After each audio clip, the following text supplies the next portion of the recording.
Bonjour à tous et bienvenue à nouveau dans le garage du fun. Au programme aujourd'hui, encore plein de choses. On a enfin des choses qui se débloquent, les colis commencent à arriver. Donc là, on est vraiment à ça du démarrage et de pouvoir rerouler si tout se passe bien. Alors, voici où nous en étions arrêtés. Donc, la face avant est remontée. Les radiateurs aussi, un petit peu tout. Je vous montre ici un B25 qui va servir peut-être pour un autre projet, on verra plus tard. On en était que j'avais oublié mon pistolet pour peindre, donc je l'ai, donc ça va être une des premières choses à faire. On va peindre le cache-culbuteur, on va s'occuper de raccorder tout le système de dégazage, enfin le nouveau système de dégazage à ce petit oil catch tank que je viens de recevoir, qui est une très belle pièce en alu, raccordé en dash 10, bon je vais vous montrer ça quand on l'installera. Je vais vous montrer également le schéma de câblage pour le thermocontact. J'en avais fait un ici, mais c'est pas, il est faux. Donc il faut pas le faire. Je vais vous en refaire un au propre et qui fonctionne cette fois. Donc on va faire ça. On va remonter le cache-culbu. On va remonter la ligne. J'ai aussi fait faire une nouvelle durite pour mon turbo, qui va éviter cet empilage de raccords et qui va nous permettre d'éviter voilà, que la durite dépasse. Donc ça devrait être beaucoup plus propre, ce qui va nous permettre de gagner un peu de hauteur sous le capot. On a une idée qui se prépare un peu aussi pour ça, on va voir si c'est réalisable ou pas. Enfin bon, vous l'aurez compris, il y a encore beaucoup de taf, mais ça va aller vite maintenant. Donc c'est parti pour le début des travaux. Donc là tout de suite on va s'attaquer à la peinture. Le ponçage n'a pas trop mal avancé. On va bientôt peindre, mais je me suis souvenu de quelque chose. Je sais pas si vous avez remarqué, mais la dernière fois quand j'ai voulu démonter le cache-culbuteur en inox que j'étais gêné à cause du downpipe et un peu tout. Enfin, on commence à avoir de moins en moins de place. Et s'il y a bien un truc qu'on peut pas se permettre, c'est de je sais pas moi, sur une sortie circuit, si j'ai besoin de changer une bobine, je peux pas prendre le temps de démonter ma ligne, etc. Enfin, c'est juste nul comme solution. Donc j'ai essayé de regarder pourquoi ça bloquait. C'est à cause de la baie de pare-brise qui est assez rapprochée du cache-culbu. Et je vais donc découper cette petite partie là, qui est beau, c'est un renfort, il faut le faire, il faut pas le faire, j'en sais rien. En tout cas, ça pourra m'aider en faisant une petite découpe pour pouvoir sortir plus facilement mon cache, que je vais lui-même aussi devoir modifier parce que il y a les nouveaux piquages pour le blow-by. Donc on va essayer de faire ça proprement, je le fais avant de peindre, c'est mieux, comme ça après on pourra cacher la misère. Enfin, de toute façon, ça c'est un truc qu'on verra jamais, mais voilà, je vous le présente quand même parce que on se rend compte en fait au fur et à mesure qu'il y a plein de petites choses qu'on n'avait pas prévues de base, quoi, mais c'est le but du jeu aussi, et c'est ça qui est bien, c'est qu'on avance petit à petit.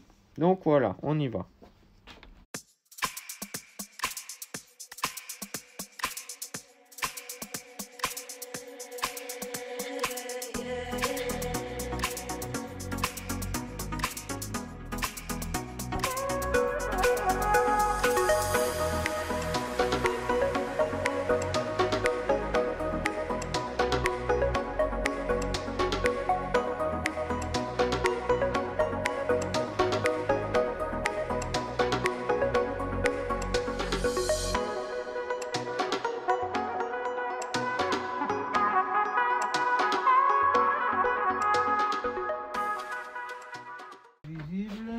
Et donc, ça y est, on a fait la petite découpe qui se verra pas, mais ça va aider. J'ai pas fait plus bas parce que déjà ici, ça risque d'être critique. Enfin, j'ai pas envie de passer au travers. Et j'ai pensé à un autre truc. Pendant qu'on est là, on va condamner l'arrivée, la sortie de blow-by d'origine qui est ici. On le voit mieux, voilà. On va venir, je vais masquer ici et je vais venir mettre du bicomposant à l'intérieur pour étanchéifier, pour condamner le trou puisqu'on a les deux nouveaux là. Et même s'il y a un problème et qu'un jour ça pète, déjà ça pousse, donc ça a peu de chances de revenir. Et même là on a une plaque, ce qui fait que ça ne pourra pas aller dans le moteur. Donc voilà, pour ceux qui vont dire ça tiendra jamais, etc. Je vais tenter le coup quand même.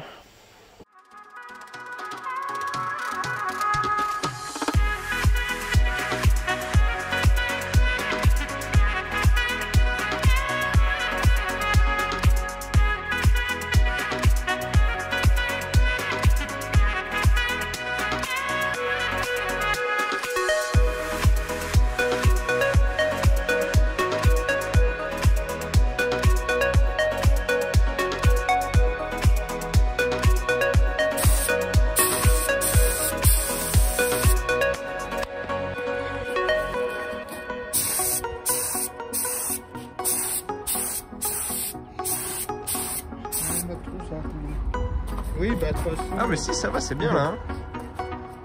Si, c'est cool. C'est cool, c'est cool. C'est cool.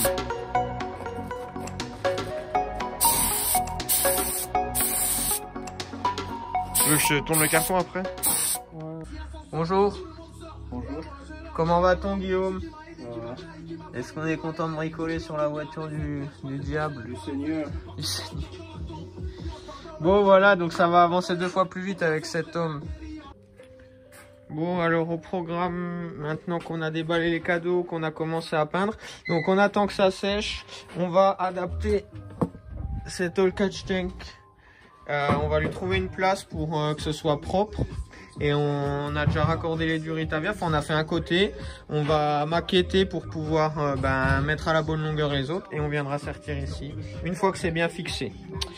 Voilà. Et on a, comme vous l'avez vu, on a la visite de Guillaume qui est venu donner un coup de main. Petit truc qui va faire chier, mais qui est pas grave. Je vous ai dit que j'ai fait une nouvelle durite pour le turbo. Sauf que ce raccord, j'arrive pas à le visser.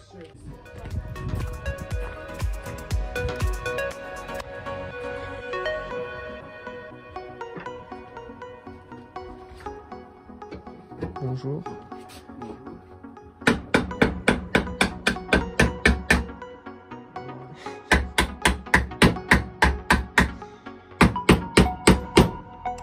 Comment cet homme met à plat toute l'industrie du pliage.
Que ça marche?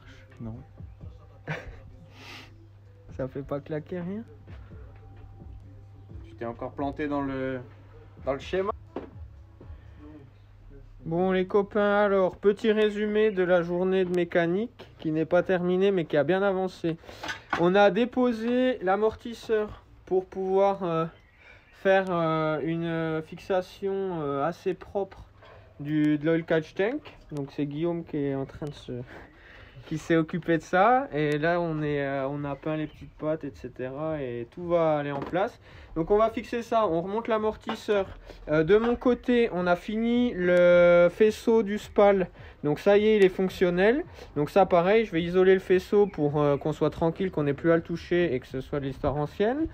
De l'autre côté, le cache-culbuteur, ça y est, il est peint, il est fini de peindre.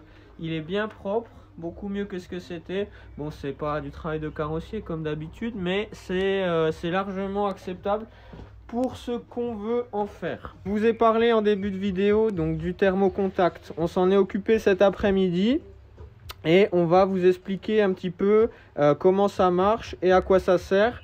Et je vais vous mettre aussi le schéma électrique de comment ça fonctionne pour ceux qui veulent le refaire. Donc Guillaume, est-ce que tu peux nous expliquer l'intérêt de ce thermocontact, s'il te plaît? Le thermocontact en lui-même, c'est juste un interrupteur ici là qui est vissé sur le radiateur. Ouais. Et en fait, lui, c'est un interrupteur qui est piloté par la température de l'eau.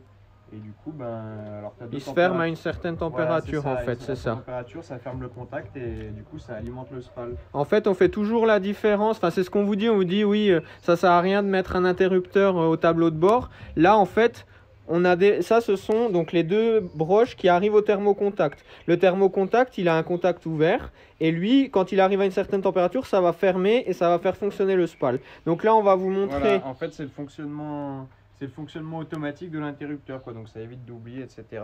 Et du coup, quand on ferme ce contact, là, je vais le simuler avec juste un petit fil. Et ben, ça alimente en direct le ventilateur, quoi. Là, je simule en fait la montée en température à 85. Donc là, je branche. Et donc là, on a quand même pas mal de débit. Et du coup, voilà, là, j'arrête. Hop. Et en fait, il a une température de montée, une température de descente. Donc je crois que la montée, c'est 85. Et dès qu'il a atteint, je sais plus, 80 degrés par exemple, et ben, il coupe. Ouais, Il recommence une fois qu'il remonte au-dessus de 85. C'est super pratique, ça évite un oubli et de faire un joint de culasse par exemple. Parce qu'en drift, la première chose à penser, c'est déjà pas d'allumer. Bah oui, il y a déjà assez de choses à faire derrière le volant. Voilà, c'est ça. Et en fait, c'est un montage très fiable. C'est fait d'origine sur les voitures qui n'ont pas de visco-coupleur et ça sert à rien de s'en priver, quoi. Excellent. Bon, donc voilà pour le thermocontact. Donc là, on va rebrancher juste les deux prises sur les broches du thermo. Et maintenant aussi, on va vous montrer un autre truc que Guillaume a fait. Voilà. Donc l'oil catch tank arrive ici. Donc Guillaume a fait des petites pattes en alu qu'on a peint. On a mis un petit bout de caoutchouc pour amortir. Donc hop. Et là, ce qu'on va faire, c'est que on va tirer donc nos durites d'ash qui sont là, qui sont déjà sertis d'un bout. On va les faire venir donc du cache-culbuteur à peu près comme ceci, à l'oil catch tank. tout simplement. Voilà, donc là c'est l'étape en cours. On va s'occuper de ça. Le cache-culbu est enfin remis. Enfin, il est en train de sécher, mais on l'a mis pour pouvoir maqueter. Il va nous rester donc le maquettage des durites et la découpe du cache en inox pour pouvoir le retirer et le remettre facilement. Mais voilà, en attendant, on s'occupe des durites d'ash et ça commence à prendre forme. Ça c'est... Moi j'adore, perso.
Bonjour tout le monde. Le Père Noël est passé, encore une fois. Waouh. On va voir ce qu'il vous a apporté. Oh, c'est bien. C'est bien emballé. Est-ce que t'es prêt, Thomas? Enfin, je ne sais pas, est-ce que les internautes sont prêts? Je ne pense pas. Qu'est-ce qu'il y a là-dedans? Un aileron encore plus gros que le précédent.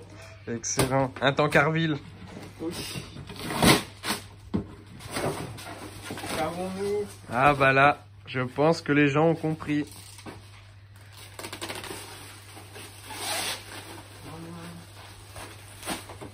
Ça sent bien la fibre. Hello. Yes. Ah, ils sont bien finis. Hein. Ah bah il y a un peu tout. Ah là, Est-ce qu'on peut regarder? là ça parle plus chinois. Waouh.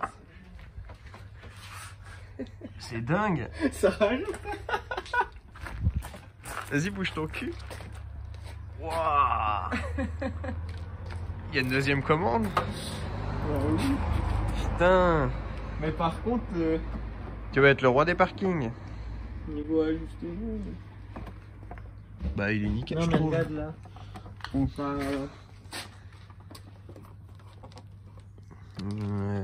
Bah, c'est pour ça qu'ils ont inventé le mastic noir. Hein. Ça va, ça tombe pas Oui. trop mal. Hein. Je dirais plutôt que c'est ton aile qui est enfoncée. Putain, bah allez, sors la rifteuse. Là, pas de peinture. Et ça va déjà bien hein, sans peinture. Ouais, ouais.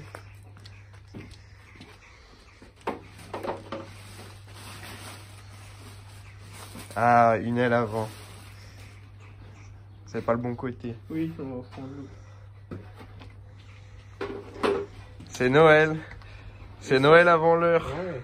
Bah c'est nickel, j'avais une grosse rayure de vandalisme là, comme ça elle reflète. Ah mais il y a même le... Moi je pensais que ça ressortait. Ah ben là mon petit. Regardez l'épaisseur que ça rajoute. Ça va faire grave bien je pense. Ouais. Enfin il y a intérêt. J'adore. Il y a plus de porte arrière? Non. C'est fini. Il y a des poignées à vendre du coup. Pour les intéresser.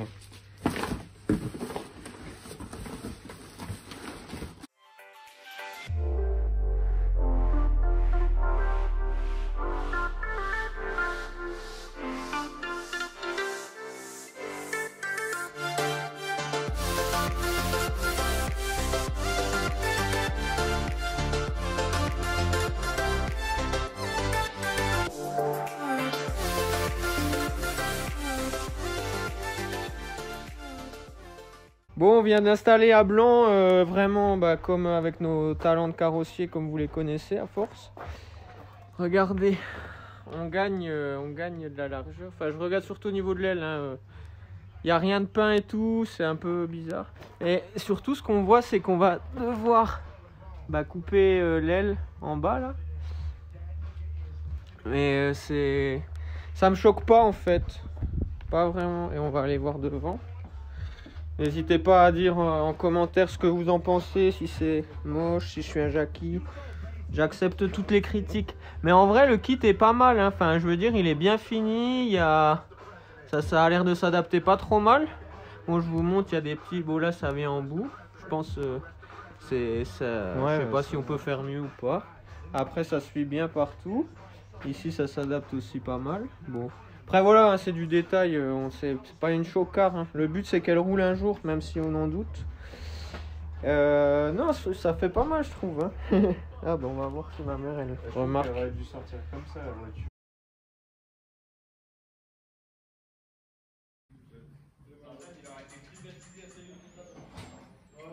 Voici les nouvelles petites qui vont équiper la 325. Bon, elles sont en train d'être décapées. On va poncer tout correctement avant de les peindre parce qu'il y en a besoin. Donc j'ai les 4. On va faire ça petit à petit. Et j'ai déjà les pneus. Donc je pense qu'on va les peindre avant de mettre les pneus. C'est plus logique. Donc voilà, pour l'instant elles sont dans cet état. Bon, une jante de poncé prête à peindre quasiment. Enfin, j'ai enlevé le plus gros, mais c'est surtout ce qu'ils avaient décapé et il restait des bouts de peinture. Donc bon, on s'en fout, ça c'est du détail. Dans le prochain épisode, qu'est-ce qu'on aura, Guillaume? Je sais pas. Il ne sait pas. De quoi? Je ne Ah, sais bah pas. le démarrage! Ah, Le démarrage! bonjour. On a le first start du moteur turbo de Thomas. Voilà, on voulait le mettre dans cet épisode, mais il n'a pas encore eu lieu et on s'est dit que on pouvait vous donner déjà un petit peu de contenu. Patientez, ça arrive. Je m'engage à que dans le prochain épisode, il y a un démarrage qui fonctionne ou pas. Je le mettrai, quoi qu'il arrive. Donc restez connectés, prochaine vidéo, ça démarre et peut-être qu'on ira rouler. Et surtout, abonnez-vous. Voilà les gars, je le dis, je le répète, ça coûte pas d'argent et ça fait plaisir à ceux qui font les vidéos. Allez, à bientôt. Salut, hein. Salut, c'est comme ça l'amitié.